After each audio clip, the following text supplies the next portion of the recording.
வணக்கம் மக்களே, மீண்டும் மீண்டும் நாங்கள் திருடர்கள்தான் என்பதை உணர்த்தும் வகையில் அமைச்சர் செந்தில் பாலாஜி அவர்கள் சுமார் 397 கோடி ஊழல் செய்திருப்பது வெட்டு வெளிச்சத்தில் வந்திருக்கிறது. அதாவது கடந்த 15 மாதங்களாக சிறையில் அடைக்கப்பட்ட பொழுது தனது அமைச்சர் பதவியை ராஜினாமா செய்தார்.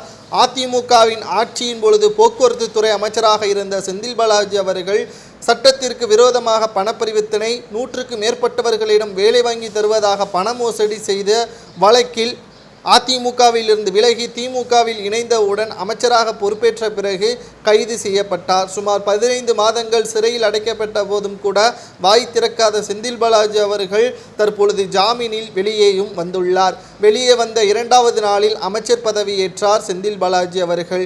3வது நாளில் சுமார் 397 கோடி தமிழக அரசிற்கு இழப்பு ஏற்பட்டதாக அதிமுக சார்பு தற்பொழுது லஞ்ச ஒழிப்புத்துறைக்கு சம்மன் ஒன்றும் அனுப்பப்பட்டுள்ளது. அதாவது தமிழக மின்சாரத்துறை அமைச்சர் செந்தில் பாலாஜி மீது வழக்கு பதிவு செய்ய கோரி அதிமுக சார்பில் லஞ்ச ஒழிப்புத்துறையில் புகார் ஒன்றும் அளிக்கப்பட்டுள்ள தகவல் தற்பொழுது வெளியாகியுள்ளது. டெண்டர் விதிகளை முறையாக பின்பற்றாததால் கொள்முதல் அரசிற்கு சுமார் 397 கோடி இழப்பு ஏற்பட்டுள்ளதாக அதிமுக சார்பாக லஞ்ச ஒழிப்புத்துறைக்கு தற்பொழுது கடிதம் ஒன்று அனுப்பப்பட்டுள்ளது. இந்த புகாரை உடனடியாக விசாரணை செய்ய வேண்டும் என்றும் அழுத்தமும் கொடுக்கப்பட்டுள்ளது.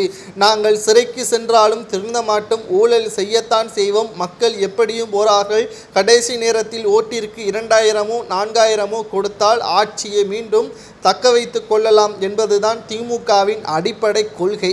தமிழை காப்போம், தமிழ் மொழியை காப்போம் என்று கூறிக்கொண்டிருக்கின்ற திமுகவினர்கள் தமிழ் மக்களை காப்பாற்றுவோம் என்பது கூட அவர்களுக்கு இன்று வரை தெரியவில்லை. அரசு மருத்துவமனைகளிலும் சரி, போதை மருந்துகளும் சரி, சட்டத்திற்கு விரோதமாக செயல்படக்கூடிய வகையில்தான் திமுகவின் ஆட்சியில் நடைபெற்று கொண்டிருக்கிறது. கடந்த ஆட்சியை விட பல மடங்கு திமுகவின் ஆட்சியில் மக்கள் வாழ்வாதாரத்திற்கு பாதிப்புக்கு உள்ளாகி பல மோசடித்தனங்களை செய்யக்கூடிய வகையில் தான் ஈடுபட்டிருக்கிறார்கள். இளைஞர்களுக்கு வேலைவாய்ப்பு இல்லாமல் அதிக அளவு தற்பொழுது குற்ற செயலில் ஈடுபடக்கூடிய இளைஞர்களும் அதிகமாகி உள்ளார்கள்.